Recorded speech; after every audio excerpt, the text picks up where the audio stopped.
अस्सलाम वालेकुम दोस्तों। आज इस वीडियो में मैं 3 चीज़ के बारे में बात करने वाला हूँ। पहली तो ये है कि लास्ट वीडियो जो मैंने बताई थी उसके बारे में कुछ बात बताने वाला हूँ। लास्ट वीडियो में जो क्यूआर ट्रांसफ़र के बारे में मैंने बताया था, कैसे यहाँ पे रिक्वेस्ट, ये सब के बारे में। दूसरा, कुछ न्यू अपडेट आया है, इसके बारे में बात करूँगा। और तीसरा जो है कि आप ट्रांसफ़र कैसे ले सकते हो, इसके बारे में पूरे डिटेल में मैं बात करूँगा। तो इस वीडियो को आप पूरा देखना, और अगर इस वीडियो को अभी तक लाइक नहीं किया तो आप लाइक कर दो, और चैनल पे नए हो, पहली बार मुझे देख रहे हो तो सब्सक्राइब कर लो, क्योंकि इस तरह की इन्फॉर्मेशन आपको आगे भी मिलती है। दोस्तों, सबसे पहले मैं ट्रांसफ़र के बारे में ही बात करता हूँ। भाई, अगर आपका जो है डिजिटल कॉन्ट्रैक्ट है, आपकी कंपनी के साथ आपका कॉन्ट्रैक्ट है ऑलरेडी, बट आपका इकामा जो है एक्सपायर हो चुका है, तो ऐसी सूरत में आप अपना नकल कफाला करवा सकते हो, आपको कोई प्रॉब्लम नहीं होगी। अगर आपकी कंपनी बोलती है कि वो आपको केस करेगी, तो ये सब झूठ है, फ्रॉड है, ऐसा कुछ भी नहीं हो सकता। कंपनी आपका कुछ नहीं कर सकती।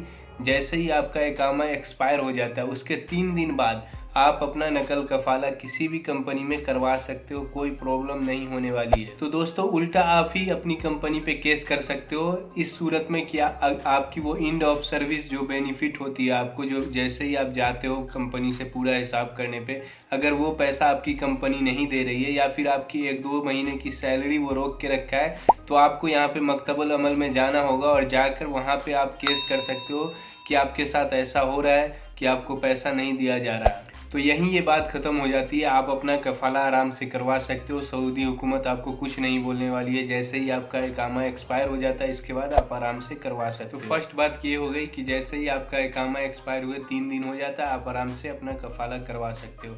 अब सेकेंड नंबर पर मैं ये बात बताना चाहता हूँ आपको, खरूज उदा और खरूज निहाय के बारे में बताने वाला हूँ। तो पहली बात यह है कि जिसके नाम पे भी गाड़ी होगी, उसका खरूज निहाया नहीं लगा सकता है कोई भी उसका कफिल। और आने वाले टाइम में इंशाल्लाह अपडेट भी आने वाली है, तो उस टाइम पे तो और भी कफिल आपका लगा ही नहीं सकता किसी का भी खरूज निहाया। और खरूज उदा की जहाँ तक बात है, तो आप यहाँ से दमाम चले जाओ, और वहाँ पे बॉर्डर पे जाके मैकडोनल्ड्स के पास वहाँ पे बहुत सारे बंदे खड़े रहते हैं। आप उनसे वीज़ा ले लो, बहरीन का वीज़ा ले लो, 72 आवर्स का या फिर 48 आवर्स का वीज़ा ले लो, और वहाँ से बहरीन चले जाओ और फिर वापस आ जाओ। और इस टाइम पे आप अपनी कंपनी को बोल के रखो, इस टाइम पे आपका वो ट्रांसफ़र कर सकती है।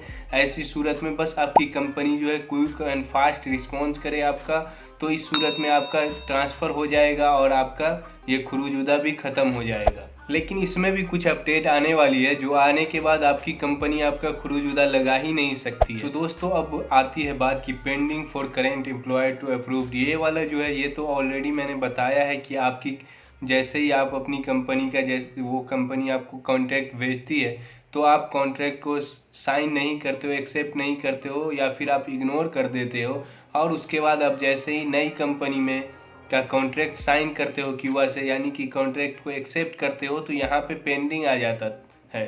बट पहले ऐसा कुछ नहीं होता था। पहले तो आपका कॉन्ट्रैक्ट जैसे ही आया, आपने साइन किया, तो 30 दिन के अंदर में ही ये एक्सेप्ट हो जाता था। बट अभी 30 दिन के बाद ये तो कैंसिल हो जा रहा है या फिर रिजेक्ट हो जा रहा है। बट अभी आने वाले टाइम में अभी जो एक अपडेट आ रहा है, इसमें आपका 90 डेज का नोटिस पीरियड हो जाएगा। जैसे ही आप एक्सेप्ट करोगे, तो ये 90 डेज का नोटिस पीरियड वहाँ पे शो होगा। तो इसमें आपको बहुत ही केयरफुली, आप जो भी कंपनी में जाना चाहते हो उससे एकदम अच्छे से बात करना है कि मैं 90 डेज के बाद ही आ सकता हूँ। 90 डेज का नोटिस पीरियड आने वाला है, तो आप उससे बात कर लेना कि अगर मेरे साथ ऐसा होता है कि मैंने आपका कॉन्ट्रैक्ट को एक्सेप्ट किया, और एक्सेप्ट करने के बाद 90 डेज का नोटिस पीरियड वहाँ पे अगर दिखा रहा है, तो आपको वेट करना पड़ेगा 90 डेज। आप कंपनी को बोल के रखना है कि 90 डेज आप वेट करो, उसके बाद ही मैं आपकी कंपनी को ज्वाइन कर सकता हूँ, ऐसा बोल के रखना। क्योंकि अगर आप ये बात ध्यान से रखो, ये बहुत ही इम्पोर्टेंट है, और सभी को शेयर भी कर दो। क्योंकि अगर आप ऐसा नहीं करते हो, तो न तो ये इस कंपनी में रह पाओगे, न ही जिसमें बात किए उसमें जा पाओगे। तो और आपके दिमाग में एक ये भी सवाल आ रहा होगा कि अगर 90 डेज़ के अंदर में आप जिस करेंट कंपनी काम कर रहे हो ऐसा कुछ कर दे, तो यहाँ पे जिस करेंट कंपनी में आप काम कर रहे हो वो आपका खरूज निहाया या कुछ भी आपका हुरूफ कुछ भी नहीं लगा सकता जी। आपका कफिल जो है आपको कुछ भी नहीं कर सकता। इस 90 डेज़ का जो नोटिस पीरियड होगा, क्रूज निहाया ये सब कुछ भी नहीं कर सकता, आपका हुरूफ भी नहीं लगा सकता आपका कफिल। तो ये ही एक अपडेट आपको आई है अभी, जो भी मैंने अभी आपको बताया। तो अगर आपका कोई भी सवाल हो तो आप कमेंट में पूछ सकते हो, या फिर मुझे इंस्टाग्राम या ट्विटर पे पूछ सकते हो। अगर आपको ये वीडियो पसंद आई हो तो लाइक ज़रूर करना। जो सवाल हो आप कमेंट करो, मैं रिप्लाई करने की कोशिश करूँगा। तो उम्मीद है आपको वीडियो पसंद आई होगी। Thank you for watching, see you in next video.